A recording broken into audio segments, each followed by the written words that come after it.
sin motivar que usted se me moleste, le voy a pedir,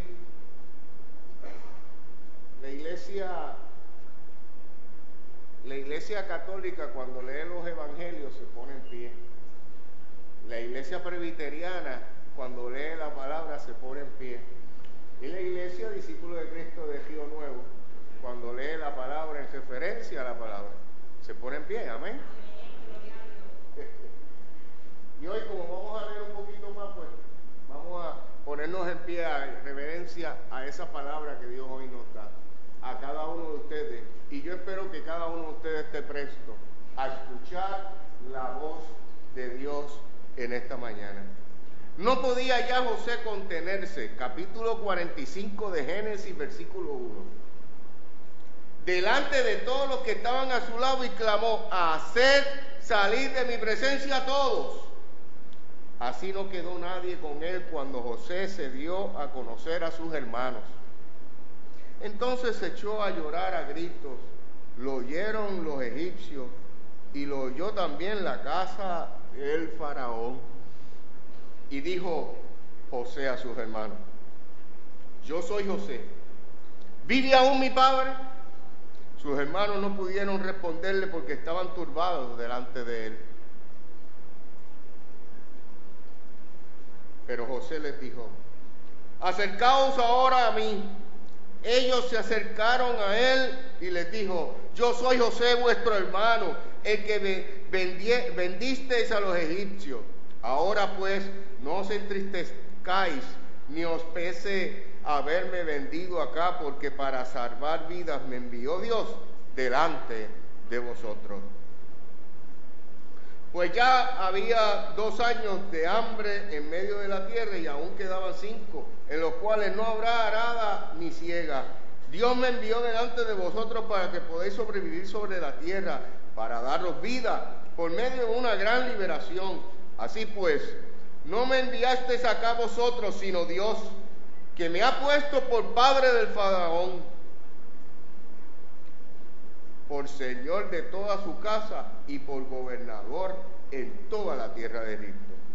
Daos prisa, id a mi padre y decidle: así dice tu hijo José, Dios me ha puesto por señor de todo Egipto. Ven a mí, no te detengas.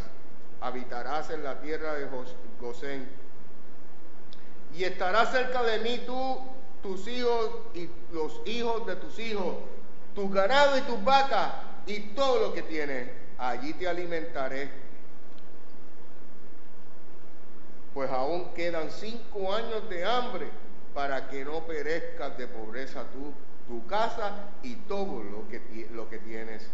Vuestros ojos ven, y también los ojos de mi hermano Benjamín, que mi boca os habla. Haréis pues saber que a mi padre toda mi gloria en Egipto y todo lo que habéis visto. Daos prisa y traer a mi padre acá. José se echó sobre el cuello de su hermano Benjamín y lloró. También Benjamín lloró sobre su cuello. Y luego besó a todos sus hermanos y lloró sobre ellos. Después de esto, sus hermanos hablaron con él. Palabra del Señor. Los católicos hubieran contestado: te alabamos, Señor. Se pueden sentar.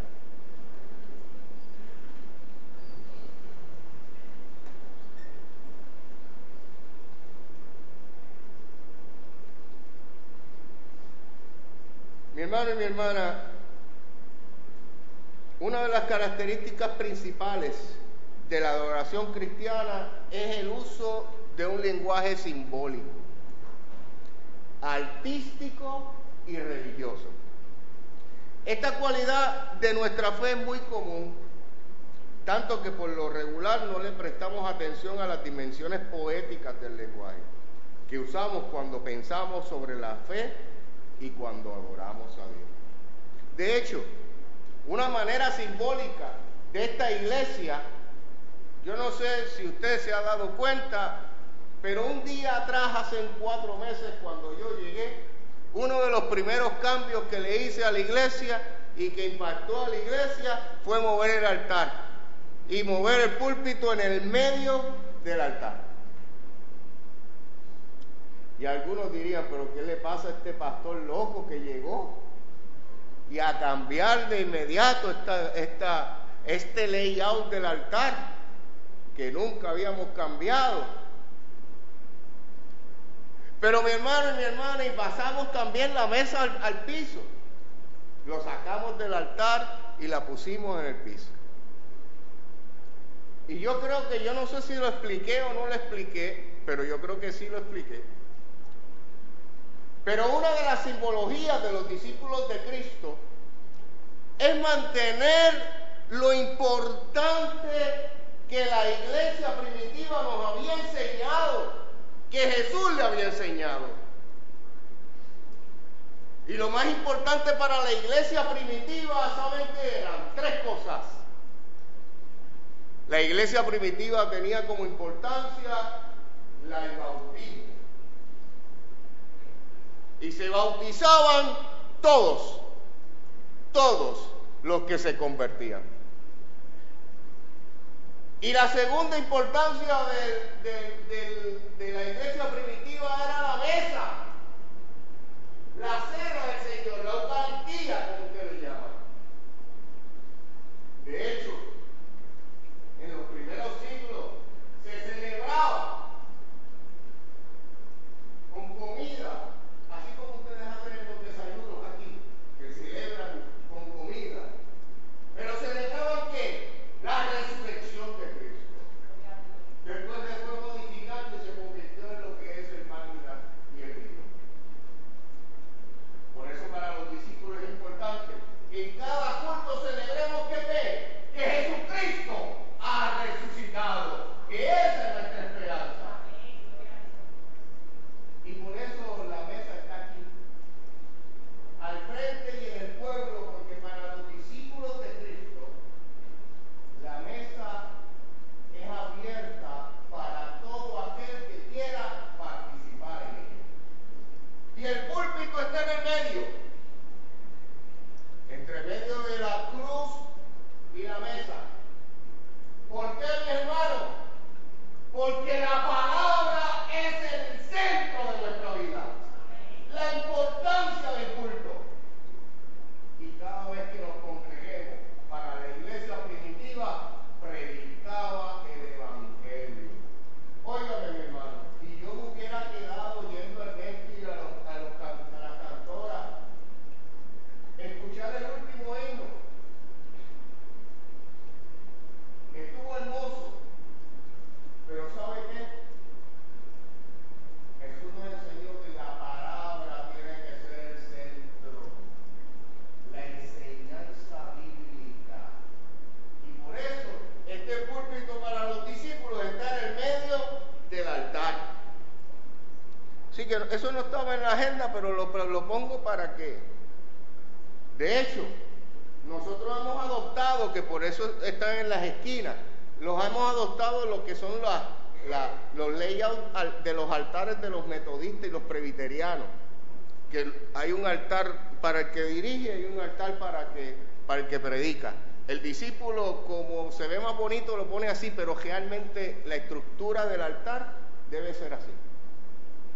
Pero si usted va, y cuando vayamos el 21 de febrero a Sierra Bayamón, cuando vayamos allá, usted va a ver un púlpito en un lado y un púlpito en otro. No hay pecado después que no perdamos de perspectiva la simbología. ¿Cuál es la simbología? Que la palabra es el centro del culto. No podemos estar 3 horas cantando y de palabra 5 minutos.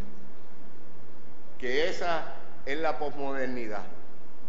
Cuando usted vaya a una iglesia que cante 2 horas y predique 10, muévase, porque el centro de su culto no es la palabra, es la alabanza, y confundimos la alabanza con las emociones.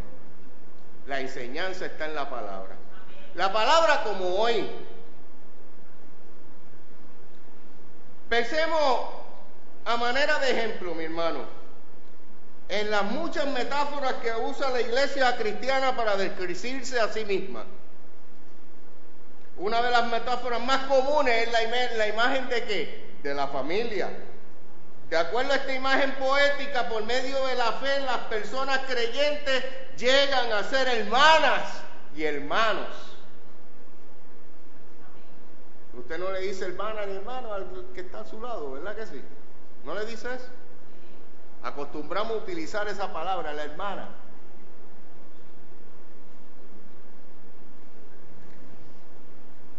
Y eso lógicamente es unido, ¿por qué? Por el amor del Padre Celestial. La Biblia usa la imagen de la familia para definir y caracterizar las relaciones entre las personas de fe. El Nuevo Testamento se refiere a la iglesia una y otra vez como la familia de Dios. Esto explica por qué hasta el día de hoy los creyentes se llaman hermanas y hermanos, los unos a los otros. El problema, mi hermano, es que esta imagen no es tan inocente como parece. Debo recordarles que aunque muchas congregaciones todavía usan esta imagen para describirse a sí mismas, la iglesia primitiva rechazó la imagen de la familia y el modelo de la organización social que dicha imagen sugería.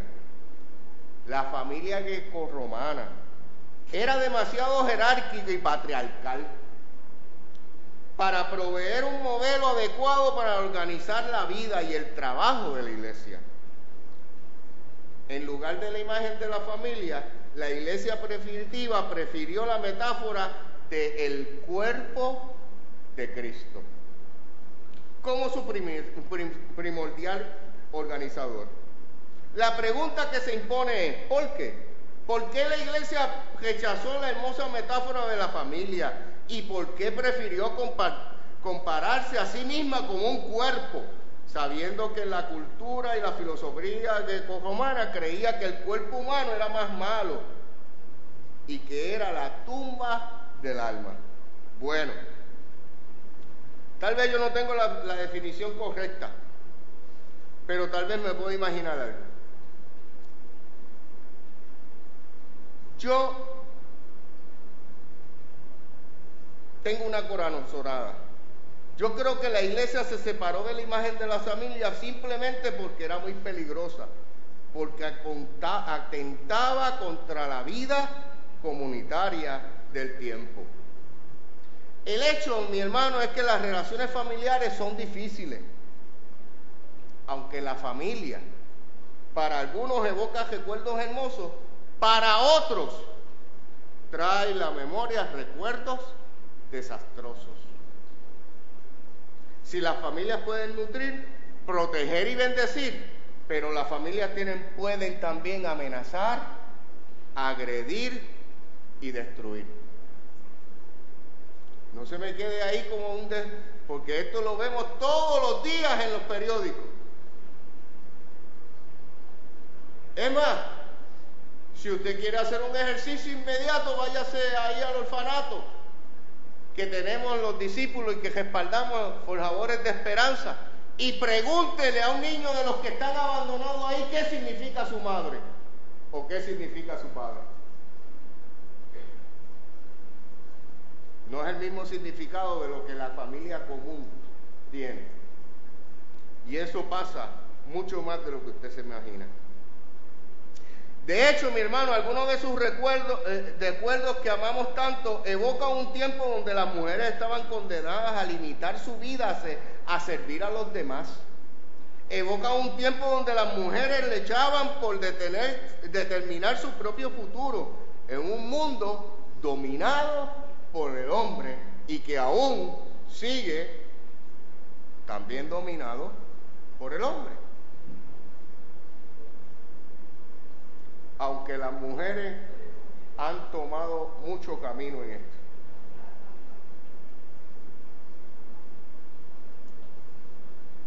Podemos tener ejemplos como Trump, que deja a la mujer atrás como un simbolismo de belleza,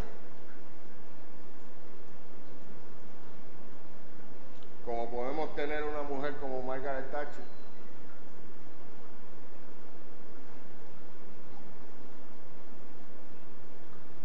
¿Cuán destructiva puede ser una familia? Consideremos a manera de ejemplo la historia de José Y esta historia es bíblica. Si cuando usted vio a José en la cárcel, imagínese un momentito a José en la cárcel. Usted sabe quién es José, ¿verdad? José, el que los hermanos vendieron y que no pudieron matar porque su conciencia no les permitía, y que en un momento fue a la cárcel. Yo quiero que usted se imagine a José, cuál es la expectativa de la familia, él en la cárcel, o qué definía él como familia. Así que vamos a tomar como ejemplo la historia de José, a la cual se refiere el texto bíblico leído. Como sabemos, José pertenecía a una familia bastante disfuncional, porque era bíblica, no era perfecta. Y se lo voy a decir ahora. Aún tomando como criterio los valores del mundo antiguo, Jacob, su padre, era famoso por su capacidad para engañar a la gente. Sí, el mismo Jacob que usted conoce, que cuando no vienen los estudios bíblicos aquí, que nos metemos en la Biblia a la profundidad, empezamos a ver esos personajes, cuán malos eran, ¿verdad? De acuerdo al libro de Génesis, Jacob se casó con dos hermanas, llamadas Lea y Raquel. No fue como Ernesto y don Eugenio. Ernesto cogió una hermana y don Eugenio cogió la otra. Qué hermoso, ¿verdad? Eso no se ve tanto, pero se ve en los tiempos antiguos, ¿verdad? Así que esa familia se mantuvo bien cercana. Aquí no, aquí fue egoísta, cogió las dos hermanas.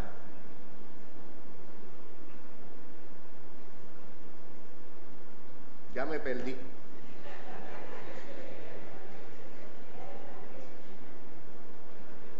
Y una se llamaba Lea y otra se llamaba...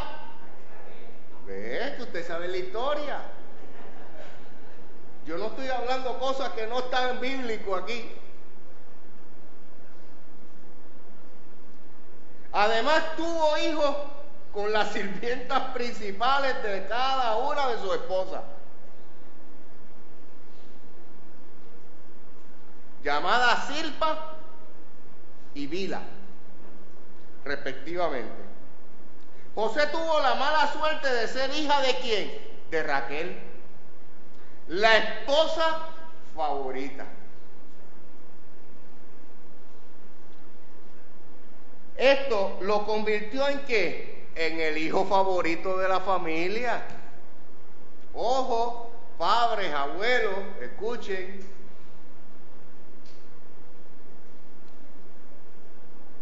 La Biblia dice que sus medios hermanos pronto se cansaron de su hijo, hermanito perfecto y preferido,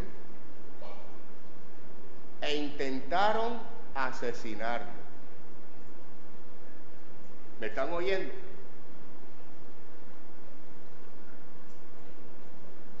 Cuando usted le compre un regalo a su hijo mayor, cómprelo también a su hijo menor. No le compre uno de 200 pesos a su hijo mayor y uno de 50 pesos a su hijo menor. Si no puede comprar dos de 400, compre dos de 100, 50 y 50. Ellos lo ven y lo van mirando y evaluando. No permita nunca eso.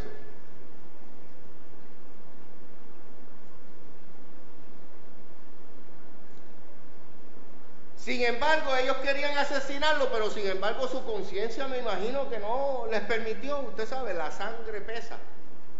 Y como era el hermanito menor, no lo mataron. A la hora de la verdad, no tuvieron el valor para matarlo y decidieron venderlo como esclavo a unos mercaderes extranjeros. José llegó a Egipto, donde sufrió la esclavitud, hasta pasó un largo tiempo encarcelado. No voy a leer no voy a explicarles la historia porque ustedes la saben. También fue encarcelado por un delito que no cometió. Sin embargo, Dios lo bendijo y le permitió ocupar un alto puesto de autoridades en el mundo político egipcio. José logró obtener la vida deseada, casándose y teniendo 2 hijos con su esposa. Tal parece que había superado su doloroso pasado. Sin embargo, su pasado le persigue. ¿A cuántos no nos persigue el pasado? Oiga, mi hermano, el perdón no es el bien para el que usted perdona. El perdón lo sana a usted. Así que mi hermano y mi hermana, considérelo de alta estima, porque eso nos hace mejores seres humanos. No podemos seguir con la llaguita aquí. Tenemos que sanarla.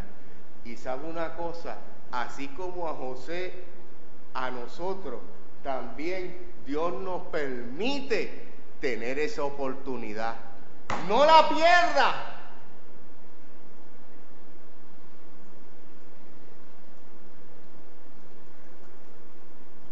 De repente, volvemos a la historia de José, una hambruna sacude la región y Egipto, y es la única nación preparada para enfrentarle el desastre. ¿Se acuerda de los sueños de José? ¿Verdad? Y ustedes lo saben, no voy a repetirlos aquí, porque hoy nos vamos a las 2 y no quiero irme a las 3. Pero escuche bien por dónde voy.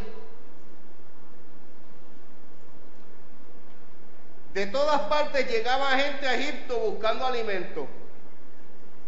Los hermanos de José componen uno de esos grupos que llegan buscando pan. Mi hermano y mi hermana, amigo que me escucha, cualquier ser humano, ahí llegó el momento de la venganza. Para cualquier ser humano, ahí, cuando los tenía ahí, llegó el momento de la venganza. Pero escuche, el escenario ahora cambió. José ya no es el niño indefenso, sino uno de los hombres más poderosos. Ahora es José el que le pone una trampa a sus hermanos y los coloca bajo arresto, como parte de su plan. Desarrolla una estratagema para traer a Benjamín, su único hermano de padre y madre.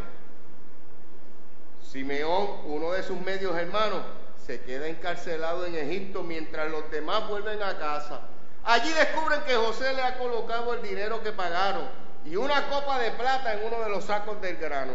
Correctamente dedujeron que esto había sido una trampa. La historia de José, mi hermano y mi hermana, nos demuestra los niveles de crueldad que podemos llegar los seres humanos. ¿Hasta cuándo tratamos a las personas más cercanas? Esta historia se interpretase de diversas maneras. El tiempo no nos permite explorar todas las ideas de que sugiere. Permítame entonces concentrarme en una de ellas. Una de las dimensiones más difíciles del trabajo pastoral es el manejo de conflictos entre creyentes. Hay personas que se odian en el nombre de Cristo. ¿Y usted no lo cree? Yo conozco una hermana y un hermano que se sienta uno en esta silla y otro en la silla de ahí, no se hablan. Un hermano de sangre. Eso pasa en la iglesia. Y las estadísticas dicen que tenemos 1,5 millones de cristianos, pero hasta que empecemos a vivir como cristianos no podemos empezar a trabajar. Por eso que los periódicos están como están y la sociedad está como está. Y uno de los primeros pasos, por eso la predicación de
Hay personas que se odian en el nombre de Cristo y que creen que al eliminar al otro están haciendo la voluntad de Dios. Les ruego que no me malinterpreten o malentiendan mis palabras. La inmensa mayoría de las personas que asisten a nuestra iglesia son gente decente, amorosa, honesta, que aman a Dios con todo su corazón. El problema es que algunos desean que los demás piensen exactamente como ellos. Cuando alguien expresa una opinión contraria, se sienten con derecho de faltar el respeto, hablando de manera derogatoria. Si las diferencias persisten, se sienten con derecho a tratar de eliminar al disidente en el nombre del Señor.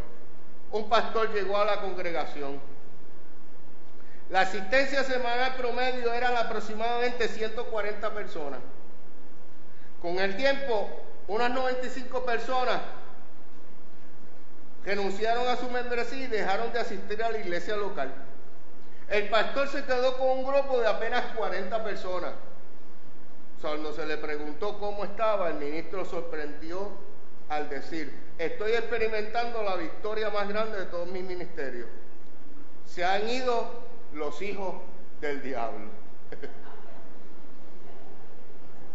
Y me he quedado pastoreando a los hijos de Dios. Ese grupo se hizo más pequeño y poco después, mi hermano y mi hermana, se desapareció la denominación. Lo triste es que se veían a sí mismos como una familia unida por la fe, verdaderamente, pero perseguida por los agentes de la maldad. Y claro está, cualquier persona que estuviera de acuerdo con ellos era designado como un agente de la maldad, para no decirles como ellos le decían. Mi hermano y mi hermana, y yo le he dicho 20 veces aquí, de la iglesia usted no se mueve si usted tiene un problema. Resuelva el problema, sane el problema y usted después se mueve si es que Dios le permite mover. Hay gente que se mueve porque Dios le permite, pero no permita que su corazón y su mentalidad humana lo lleve a la perdición. No se mueva de ahí hasta que no resuelva su problema. Sánelo. Si la hermana es que no le saluda y le pisa una uña, vaya y abrácela. Y no se vaya porque aquella le pisó la uña. ¿Sabe por qué? Porque le va a dar gangrena y le va a tener que picar el pie. De la iglesia uno no se mueve con enojo.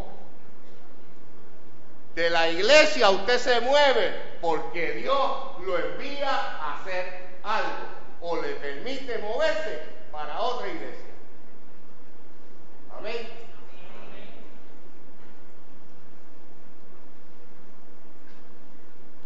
Y no es que no se mueva, pero lo importante aquí es sanar. Sanar, perdonar.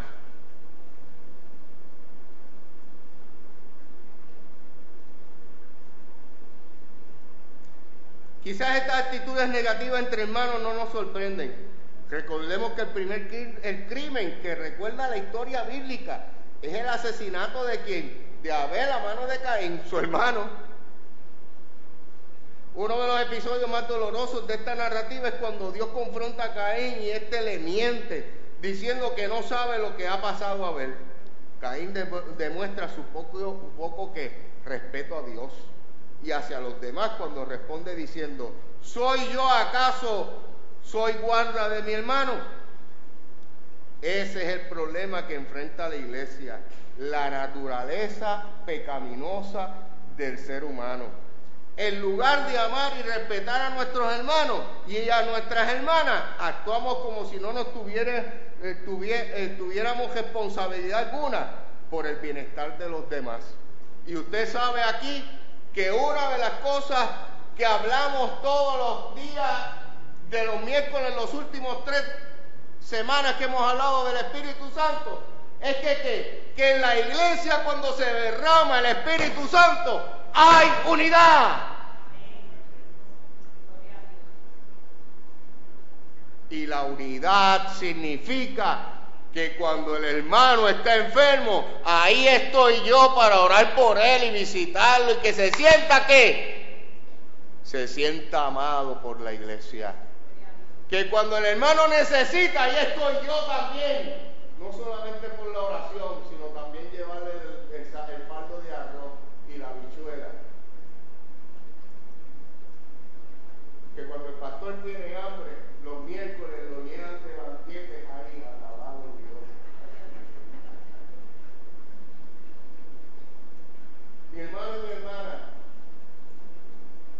la unidad de la iglesia significa el derramamiento del Espíritu Santo. Lo voy a poner en el orden como es. El derramamiento del Espíritu Santo significa unidad. Y si hay unidad, hay perdón. Hay perdón. Hay sanidad. José no toma venganza contra sus hermanos cuando más podía hacerlo. No los esclaviza, no los mata y no los destruye. Todo lo contrario, mi hermano y mi hermana. Los recibe, los perdona y hasta los salva de la hambruna que castigaba a la comarca. El punto más importante es que Jesús no actúa de esa manera por ser un humano bueno o generoso. No, José se reconcilia con sus hermanos y los salva porque su concepto de Dios lo conduce a la reconciliación y le impide hacer daño. Escuchen lo que José les dice cuando les revela su verdadera identidad. Yo soy su hermano José, el que ustedes vendieron en Egipto, pero por favor, no se aflijan, ni se enojen con ustedes mismos por haberme vendido, pues Dios me mandó antes que a ustedes para salvar vidas.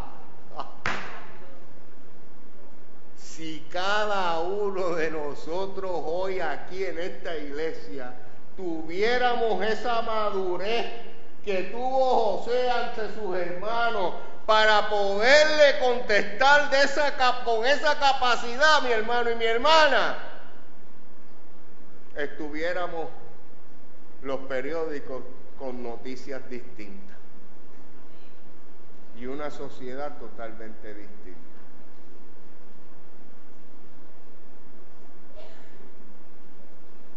Sí. Y continúa, no se quedó ahí. Y le dice, y van 2 años de hambre en el país y todavía durante 5 años más no se cosechará nada, aunque se siembre.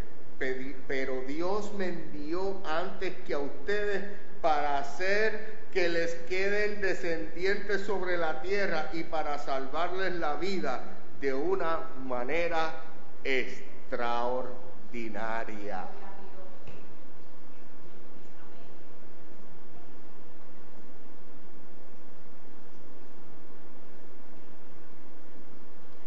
Así que fue Dios quien me mandó a ese lugar y no ustedes. Él me ha puesto como consejero del faraón y amo a toda su casa y gobernador de todo Egipto.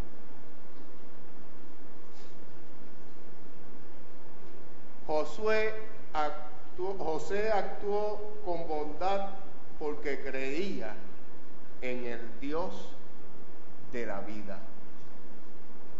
Su fe en el Dios de la vida le permitió perdonar y bendecir a sus hermanos. Y esa fe en el Dios de la vida, mis hermanos y mis hermanas, pueden capacitarnos para perdonar y bendecir a los demás.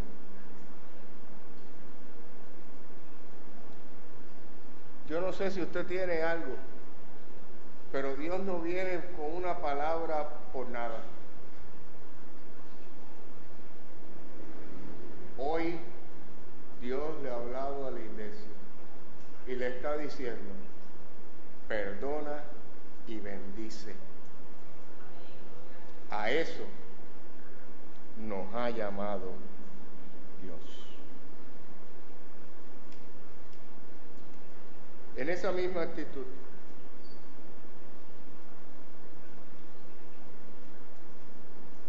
entramos a la mesa con el Señor.